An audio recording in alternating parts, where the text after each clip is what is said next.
అందరికీ నమస్కారం. Welcome to my channel. ఈ వీడియోలో ప్రభుత్వ ఉద్యోగులకు మరియు పెన్షనర్లకు పెరిగిన డీఏ 3.64% జీవో విడుదల. దీనికి సంబంధించిన పూర్తి వివరాలు, అలాగే డీఏకి సంబంధించి అరియర్స్ చెల్లింపుల వివరాలు కూడా పూర్తిగా తెలుసుకుందాము. వీడియోని అయితే ఎక్కడ గాని స్కిప్ చేయకుండా ఎండ్ వరకు చూసేయండి. అప్పుడే ఇన్ఫర్మేషన్ పూర్తిగా అర్థమవుతుంది. అలాగే వీడియో చూస్తున్న ప్రతి ఒక్కరు వీడియోకైతే లైక్ చేయండి ఫ్రెండ్స్. ఈ వీడియోని తోటి ఉద్యోగ పెన్షనర్ మిత్రులతో అయితే షేర్ చేయండి. కొత్తగా మన ఛానల్ చూస్తున్నవారు ఇంకా ఎవరైనా సబ్స్క్రైబ్ చేసుకోకుంటే వెంటనే మన ఛానల్‌ని సబ్స్క్రైబ్ చేసుకోండి. దీని ద్వారా నేను చేసే ప్రతి ఒక్క వీడియో మీ వరకు రీచ్ అవుతుంది. ఇక ఆలస్యం చేయకుండా వివరాల్లోకైతే వెళ్ళిపోదాము. ఫ్రెండ్స్, ఇక విషయానికొచ్చినట్లయితే ప్రభుత్వ ఉద్యోగులకు తీపి కబురు. 3.64% డీఏ మంజూరు. బకాయిలపై కీలక ఉత్తర్వులు. రాష్ట్ర ప్రభుత్వ ఉద్యోగులు, పెన్షనర్లకు 3.64% కరువు భత్యం డీఏ పెంచుతూ ప్రభుత్వం ఉత్తర్వులు జారీ చేసింది. సో, ఈ పెంపు జనవరి 1, 2023 నుంచి వర్తింపు. 18 నెలలకు పైగా బకాయిలు అందే అవకాశము. ఇటీవల కేబినెట్ ఆమోదించిన 2 డీఏలలో ఇది మొదటిది. మరో డీఏ త్వరలో అయితే విడుదల. పెరిగిన డీఏతో ఉద్యోగుల మూల వేతనంపై 22.75% ఉన్న కరువు భత్యం 26.39% అయితే చేరనుంది. రాష్ట్ర ప్రభుత్వ ఉద్యోగులు, ఉపాధ్యాయులు, పెన్షనర్లు ఎంతో కాలంగా ఎదురుచూస్తున్న కరువు భత్యం డీఏపై ప్రభుత్వం శుభవార్త అందించింది. వారికి 3.64% డీఏను పెంచుతూ ఆర్థిక శాఖ శుక్రవారం అధికారికంగా ఉత్తర్వులు, జీవో జారీ చేసింది. ఈ నిర్ణయంతో రాష్ట్రంలోని లక్షలాది మంది ఉద్యోగులు, పెన్షనర్లకు ఆర్థిక ఊరట లభించనుంది. ఈ డీఏ అనేది జనవరి 2023 నుంచి వర్తింపు. బకాయిల చెల్లింపులపై ఆసక్తి. ప్రభుత్వం జారీ చేసిన ఉత్తర్వుల ప్రకారంగా ఈ 3.64% డీఏ పెంపు జనవరి 1, 2023 నుంచి వర్తించనుంది. దీంతో ఉద్యోగులకు దాదాపుగా 18 నెలలకు పైగా బకాయిలు అయితే అందనున్నాయి. ఈ బకాయిలను ప్రభుత్వం ఎలా చెల్లిస్తుందనే దానిపై ఉద్యోగ వర్గాల్లో ఆసక్తి నెలకొంది. గతంలో మాదిరిగా ఉద్యోగుల జీపీఎఫ్ ఖాతాకు జమ చేస్తుందా, లేదా నెలవారీ వాయిదాల రూపంలో చెల్లిస్తుందా అనే విషయంపై స్పష్టత రావాల్సి ఉంది. ఈ పెంపుతో ఉద్యోగుల మూల వేతనం బేసిక్ పేపై ఇప్పటివరకు ఉన్న 22.75% డీఏ కాస్త 26.39% అయితే పెరగనుంది. ఇది వారి నెలవారీ జీతంపై సానుకూల ప్రభావం అయితే చూపనుంది. సో, ఇప్పుడు ఆ జీవో వివరాలైతే తెలుసుకుందాము. ఫ్రెండ్స్, ఇక్కడ చూడొచ్చు, government of Telangana. So, GO MS number 79. So, date వచ్చేసి మనకు నిన్నటి రోజు 13 జూన్ 2025 రోజున అయితే విడుదల చేయడం జరిగింది ఫినాన్షియల్ డిపార్ట్మెంట్ నుంచి. ఇకపోతే ఇందులో government here by order revision of the DNS relief DR sanction in the government order 11th read above the pensioners of government of Telangana from 26.39% of basic pension to 30.03% of basic pension from 1st January 2023. So, ఈ యొక్క పెరిగిన DA అనేది జనవరి 1, 2023 నుంచి అయితే వర్తించనుంది. So, దీనికి సంబంధించి వివరాలైతే ఇక్కడ క్లియర్‌గా చూడొచ్చు.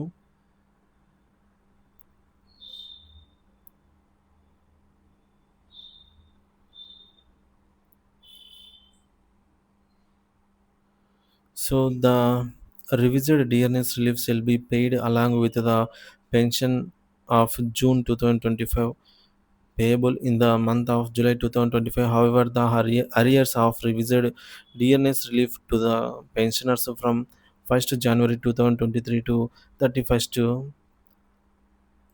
May 2025 shall be paid in 28 equal monthly installment from the month of June 2025, payable in 1st July 2025. అంటే అరియర్స్‌ని 12 సమాన నెల వాయిదాల ప్రకారంగా అయితే చెల్లింపులు చేస్తామని చెప్పి 28 నెల వాయిదాల ప్రకారంగా చెల్లింపులైతే జరుగుతాయి అని చెప్పేసి జీవోలో మెన్షన్ చేయడం జరిగిందనమాట.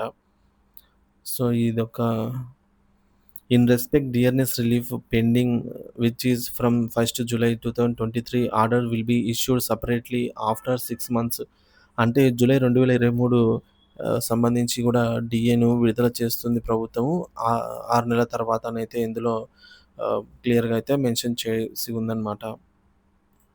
సో, ఈ డీఏ అనేది కేబినెట్ నిర్ణయం మేరకు తొలి విడత డీఏ అనమాట ఇది. ఇటీవల జరిగిన రాష్ట్ర మంత్రివర్గ సమావేశంలో పెండింగ్‌లో ఉన్న 2 డీఏలను విడుదల చేయాలని ప్రభుత్వం నిర్ణయించిన విషయం తెలిసిందే. అందులో భాగంగా జనవరి 2023కి సంబంధించి మొదటి డీఏను ఇప్పుడు విడుదల చేసింది. ఇక జూలై 2023కి సంబంధించిన మరో డీఏని డీఏ బకాయిని కూడా ప్రభుత్వం సుమారుగా 6 నెలల వ్యవధిలో విడుదల చేయనున్నట్టు సంకేతాలైతే ఇచ్చింది. సో, ఈ నిర్ణయంపై ఉద్యోగ సంఘాలు హర్షం వ్యక్తం చేస్తున్నాయి. పెండింగ్‌లో ఉన్న అన్ని డీఏ బకాయిలను, ఇతర ఆర్థిక ప్రయోజనాలను కూడా ప్రభుత్వం త్వరితగతిన విడుదల చేసి ఉద్యోగుల సంక్షేమానికి పెద్దపీట వేయాలనైతే వారు కోరుతూ ఉన్నారు.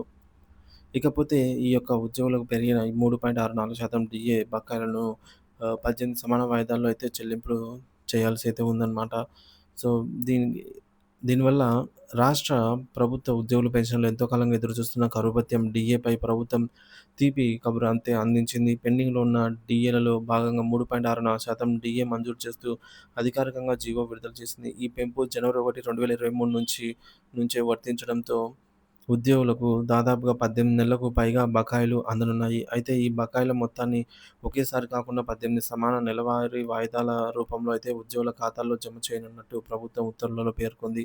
ఈ నేపథ్యంలో ప్రతి ఉద్యోగి తమకు రావాల్సిన మొత్తం బకాయి ఎంత, నెల నెల వాయిదా కింద ఎంత మొత్తం అందుతుంది అనే విషయాలపై స్పష్టత కోసం ఆన్‌లైన్ క్యాలిక్యులేటర్‌నైతే ఆశ్రయిస్తున్నారు. సో, మీ బకాయిలను మీరే లెక్కించుకోండి ఇలాగా. ఉద్యోగ సంఘాలు, ఉద్యోగ సమాచారం వెబ్‌సైట్‌లలో అందుబాటులో ఉంచిన ఆన్‌లైన్ డీఏ క్యాలిక్యులేటర్ ఉపయోగించి మీ బకాయిలను సులభంగా తెలుసుకోవచ్చు. దానికోసం మీరు కొన్ని ప్రాథమిక వివరాలను నమోదు చేయవలసి అయితే ఉంటుంది.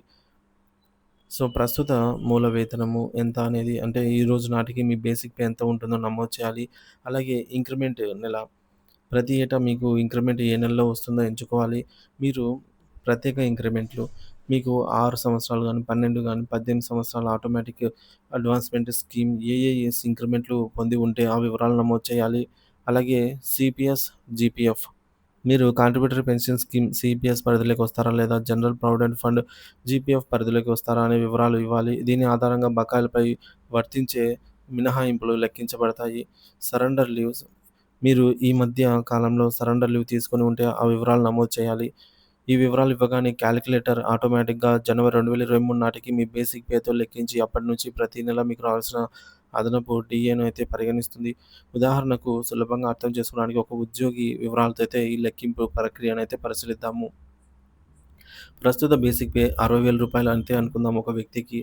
సో, క్యాలిక్యులేటర్ ఇంక్రిమెంట్‌ల ఆధారంగా జనవరి 2023 నాటి బేసిక్ పేను 55,000గా అయితే లెక్కిస్తుంది. సో, ఆ నెలకు పాత డీఏ ప్రకారంగా మీరు అందుకున్న మొత్తము 3.64% డీఏ ప్రకారంగా మీకు రావాల్సిన మొత్తానికి మధ్య ఉన్న వ్యత్యాసాన్ని క్యాలిక్యులేటర్ లెక్కిస్తుంది. ఇలా జనవరి 2023 నుంచి నేటి వరకు ప్రతి నెలా ఉన్న తేడాను కూడితే మీకు రావాల్సిన మొత్తం స్థూల బకాయిలు వస్తాయి. ఉదాహరణకు రూ. 61,340 అనుకుందాము. సో, మీరు సీపీఎస్ ఉద్యోగి అయితే ఈ బకాయిలు 10% మీ ఖాతాకు జమ అవుతుంది. అంటే రూ. 6,134 సీపీఎస్‌కు మినహాయింపబడుతుంది. మినహాయింపులు పోగా మీకు అందే వాస్తవ బకాయిలు రూ. 55,206 అవుతుంది. ఈ వాస్తవ బకాయిని ప్రభుత్వం 18 సమాన వాయిదాల్లో చెల్లిస్తుంది. ప్రతి నెల అందే వాయిదా రూ. 3,067 అవుతుంది. కాబట్టి ఈ ఉదాహరణలోని ప్రతి ఉద్యోగి నెల జీతంతో పాటు అదనంగా రూ.